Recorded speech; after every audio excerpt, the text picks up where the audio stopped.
არევერსების გასაჯაროებისაგან არის ძიმე დანაშაული ჩადენილი სახელმწიფოს აქვს თავისი ვალდებულება ამ შემთხვევაში ყველა დანაშაულისაგან სამწუხაროდ პრევენციის რესურსი არცეთ სახელმწიფოში არ არსებობს, მაგრამ ის რომ დანაშაული უნდა იყოს გამოძიებული და დამნაშავე დასჯილდეს, ამაში უბრალოდ ზოგადი პრევენციის აუცილებლობაც არის. თუ ვინმეს ექნება დაუსჯელობის განცდა, ეს ზოგადად ძალიან ძიმე ატმოსფეროს შექმნის ქვეყანაში. იმედი მაქვს, რომ საგამოძიებო ორგანოები შედეგიანად და წარმატებულად იმოქმედებენ ხალხაზაგაშვილის საქმეზე, რაც მე მაქვს ინფორმაცია იყო ძალიან ოპერატიული და კვალიფიციური რეაგირება, ესეც არანაკლებ მნიშვნელოვანი საქმეა და იმეჩნევა ძალიან დიდი პასუხისმგებლობით უნდა მოეკიდოს საგამოძიებო ორგანოები ამ საქმის გამოძიებას და ვერსიებისაგან უბრალოდ ამ ეტაპზე შევიკავებდით თავს, თორე ბუნებრივია ხა არც ერთი დანაშაული მით უმეტეს ასეთი მძიმე, როცა ადამიანი ყოლობაზე მიდის, ეს რაცა სხვანაირი ფსიქოლოგიური მდგომარეობა უნდა ქონდეს ალბათ ადამიანს ამას რომ ჩადის და რაღაცა საერთო ატმოსფერო ქვეყანაში აგრესიის სამწუხაროდ არის. ამ კონკრეტულ შემთხვევაში მოვერდები უბრალოდ წინასწარ რაიმე ვერსიების გამოთქმას. ბატონ გედევან, ნინო გუენეტაძის ინტერვიუ გავრცელდა Buria News-თვის გაკეთებული ექსკლუზიური ინტერვიუა, სადაც საუბრობს, რომ არ გამორიცხავს საჭიროების შემთხვევაში მოსამართლეების მიმართ დისციპლინური დევნის საკითხის დადგეს, თუ ამის საჭიროება იქნება და ასევე არც სისხლის სამართლებრივ პასუხისმგებლობას გამორიცხავს საჭიროების შემთხვევაში. ანუ თქვენ როგორ შეაფასებთ ზოგადად ამ განცხადებას, ანუ მოსამართლის ასე ვთქვათ იმუნიტეტი რამდენად შეიძლება იყოს გათვალისწინებული ამ შემთხვევაში და რას გულისხმობს ნინო გუენეტაძე, ანუ ხომ არ აქვს მას საუბარი იგივე იმ ძველ საქმეებთან დაკავშირებით, რომელიც საზოგადოებაში ცნობილია, რომ არასწორად იყო ბევრი საქმე გამოძიებული. ალბათ ნინო ამაზე ალბათ უფრო ამოწურა პასუხს გაგცემთ, რადგანაც შეფასება ზოგადია და საჭირო ალბათ დაზუსტებას ალბათ ნინოსგან უნდა იყოს ეს დაზუსტებული. მე ზოგადად მივესალმები იმას, რომ უზენაესი სასამართლოს თავმჯდომარე არ იყოს ასე ვთქვათ უაპელაციო ადვოკატი ყველა მოსამართლისათვის. მოსამართლის იმუნიტეტი და მისი ხელშეუხებლობა ძალიან მნიშვნელოვანია, იმიტომ რომ ეს ინსტიტუციის გარანტია იმ თვალსაზრისით, რომ აღსაჯულება ასრულდეს მხოლოდ და მხოლოდ მოსამართლის შინაგანი რწმენის საფუძველზე. თუმცა მეორე მხრივ მოსამართლეს არ უნდა ქონდეს იმისი განცდა, რომ თუ ის ვთქვათ გააჭიანურებს საქმეს ერთი წელი და წელიწადნახევარი არ განიხილავს და დაარღვევს მართლმსაჯულების ოპერატიულობის პრინციპს, ჩქარი მართლმსაჯულება არის ძალიან მნიშვნელოვანი ადამიანისთვის, ხო? შეიძლება ის თანხა, რომელსაც ის ელოდება, რომ დავის შედეგად მიიღოს, იმისთვის იმ მომენტშია გადამწყვეტი და ხა წელიწადნახევარი თუ მოსამართლის საქმეს არ განიხილავს და ამაზე მას თავზე ხელს გადაუსვამენ და იტყვიან, რომ ეს არის მისი ინსტიტუციონალური დაცვის გარანტია, რომ არ დავსაჯოთ და დისციპლინარული დევნით და ნურაფერს ნუმეტყვით, ეს არ იქნება სწორი.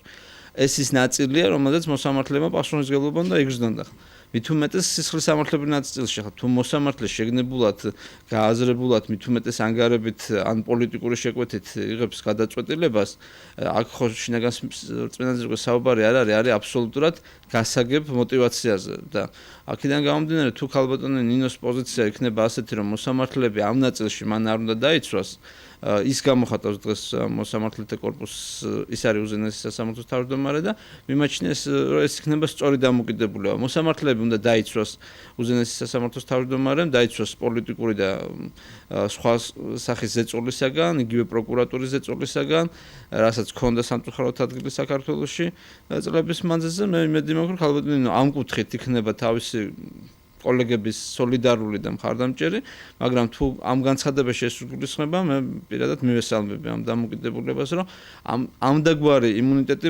მოსამართლეებს არ ჭირდებათ. რა ეს არის სწორედ ის ნაწილი, რომელზეც ისინი პასუხისმგებლობას უნდა ღებულობდნენ თავის თავზე და სწრაფი და სამართლიანი მართლმსაჯულება არის ის, რაც საზოგადოებას ჭირდება. აქედან გამომდინარე, მოსამართლეებს არ უნდა ქონდეთ დაცვა ამ ნაწილში. თუ ისინი არ ახორციელებენ სწრაფად შეჯულებას უნდა მოხდეს მათი დისციპლინარული დევნა და ამაზე ორი აზრი არ უნდა არსებობდეს და თუ ისინი კანონს არ ღვევენ, ახლა კანონის წინაშე ყველა თანასწორია და მოსამართლის მხრიდან კანონის დარღვევა შეიძლება კიდევ უფრო მძიმედ აისახოს საზოგადოებაზე, ვიდრე ნებისმიერ ჩვენთაგანის მხრიდან.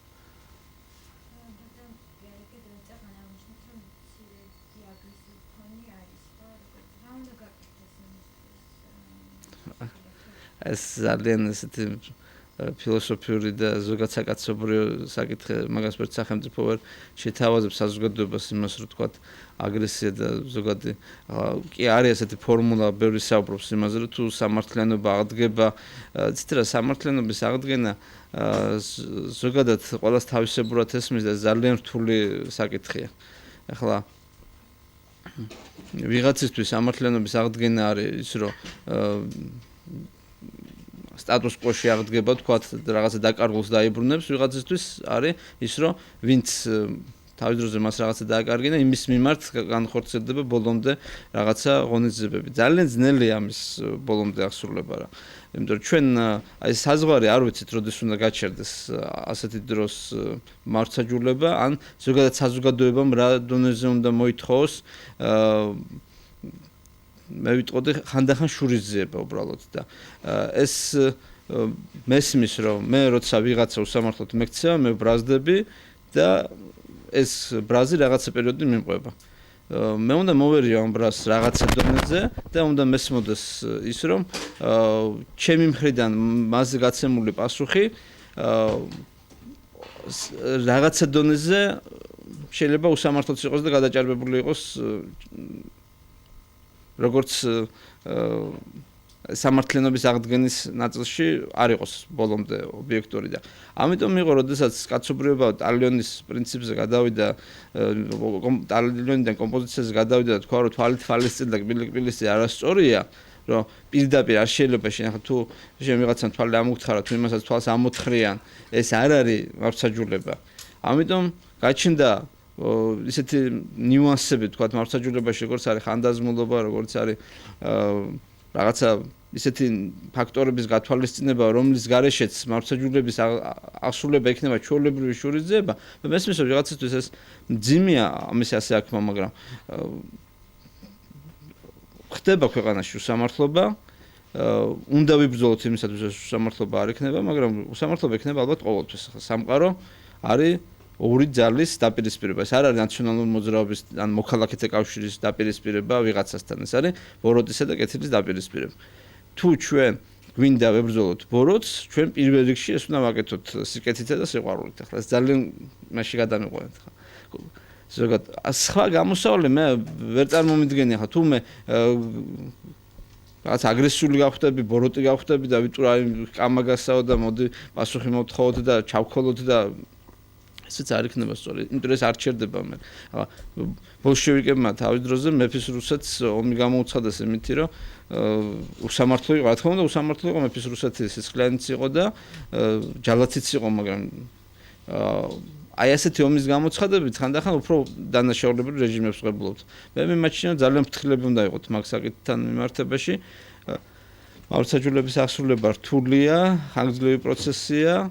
ხშირ შემთხვევაში მისი მიღწევა სამწუხაროდ ვერც ხერხდება სამართლიანობა ძალიან რთული მისაღწევია აქ მატერიალურ სამყაროში და თუ ჩვენ ამ სამართლიანობას მივახცევთ იმ მეთოდებით რა მეთოდებითაც ამას აღწევდნენ თქვათ ბოლშევიკები ან თუნდაც ნაციონალური მოძრაობა მე მაშინ ეს არ იქნება სამართლიანობის აღდგენა ეს იქნება შურისძიება და გამოიწვევს ახალ უფრო მეტ დაზარალებულს უფრო მეტ უსამართლობას და უფრო მეტ ჯაჭვს აგრესიის და წინააღმდეგობის აგრესია საზოგადოებაში იქნება იმიტომ რომ ეს აგრესია ვიღაცამ შექმნა ჩადო ფიზიკის კანონებულობა არცეთ ენერგია ესე არ ხრება ხო შეიძლება უბრალოდ სხვა ენერგიაში გადაისახოს თორე რეალობა არის ის რომ ხალხი ვიღაცამ გაამწარა და გააბოროტა ჩვენ არ უნდა გავაკეთოთ ეს მაქსიმალურად უნდა ვეცადოთ რომ ამას პროვოცირება არ გავუკეთოთ ეს არ უნდა წავახალისოთ ადამიანის აგრესია ხა შენ გაბრაზებულ ადამიანს ნახულობ და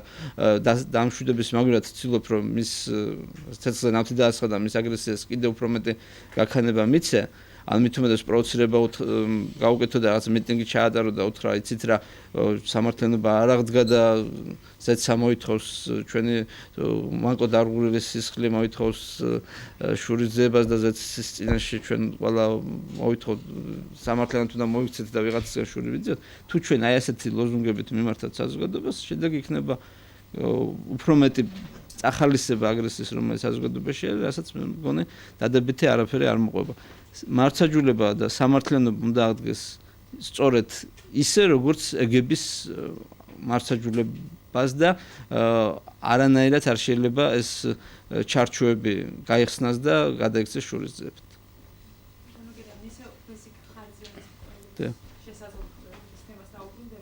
უდესიანის კვალიფიკურირებს და აი ზვიად ჯანყარაშვილის ხარველობის შეშორ რაღაც საუბარია და ამაზე რა კომენტარს გააკეთებთ? ეცით რა არა, ჩემთვის ნელი ასეთ თემებზე დეტალური ან კონკრეტული კომენტარის გაკეთება, იმიტომ რომ ეს არის რაღაცა ვარაუდები, ერთი მხარე არის რაც თვითონ გამოძებას ეხება და რამაც უნდა დაადგინოს დამნაშავე, დაადგინოს მოტივი დანაშაულის და მიცეს სამართლებრივი შეფასება. ეს არის ერთი ნაწილი ამ მომხდარის.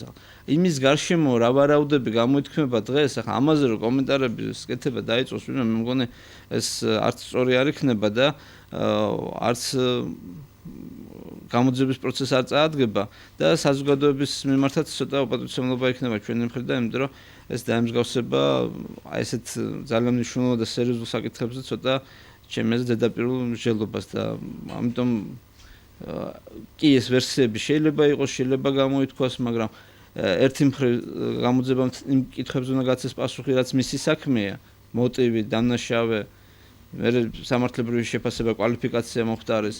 მეორე მხრივ ამ ფაქტთან დაკავშირებით თუ ისეთი ატმოსფერო შეიქმნება გარშემო, რომ იქნება ძალიან ბევრი რაც ზოგადი ვერსიები, არ მგონია ეს პოზიტიურად აისახოს გამოძიების პროცესს.